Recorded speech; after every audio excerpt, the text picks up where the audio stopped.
dire, je suis née dans une famille chrétienne. J'ai fréquenté donc l'église, l'école du dimanche, donc dès mon plus jeune âge, de manière très assidue.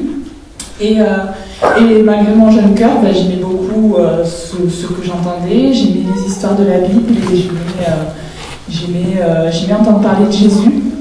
Et donc voilà, comme toute jeune, j'avais cet amour de Dieu. Et en fait, le Seigneur a su toucher mon cœur, mais vraiment très jeune. À l'âge de 7 ans, je lui ai donné mon cœur. C'était lors d'une mission d'évangélisation à Béziers. Et là, vraiment, malgré mon jeune cœur, j'ai été touchée, j'ai ressenti l'amour de Jésus pour moi. Donc voilà, puis les années sont passées, et puis bon, j'ai grandi en âge, en sagesse. Puis est venue l'adolescence, quoi, et là, les tentations, les rencontres, les fréquentations, bon, là, c'est encore autre chose. Et puis, je me suis laissée un petit peu, refroidir. Donc j'allais à l'église toujours, puisque mes parents étaient chrétiens, donc j'y allais, mais par devoir, et rien ne s'était vraiment passé de plus depuis cette rencontre. Et en fait, voilà, quoi, donc le temps a passé, et puis bon, je me disais, je suis chrétienne, quoi, je crois en Dieu.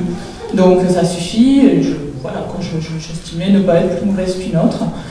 Et puis un jour à l'église, il y a eu une parole qui est venue et qui a touché mon cœur. Et cette parole disait, c'est un passage de Jacques, chapitre 2, et il dit « Tu crois en Dieu, tu fais bien, les démons croient aussi et ils tremblent. » Et là, j'ai réalisé vraiment qu'il manquait quelque chose, une certaine profondeur dans mon cœur. Et je me suis dit, ça suffit pas de croire en Dieu, de s'estimer chrétienne. Et du coup, je me suis dit, il faut que je fasse un pas avec lui, quoi, que je m'engage. Donc petit à petit, en fait, je dirais que le Seigneur fait vraiment une œuvre progressive dans ma vie, quoi, parce qu'il y avait du boulot, quoi. Mais bon, petit à petit, j'ai grandi, j'ai commencé à lire ma Bible, à prier. Mais il manquait toujours quelque chose, quoi. Et là, je savais qu'est-ce qu'il manquait, j'essayais de me voiler un petit peu la face, mais bon, c'était évident, il fallait que je passe par les eaux du baptême, que je m'engage réellement. Et j'avais une petite appréhension, je pense comme tout le monde, le fait de parler devant tout le monde.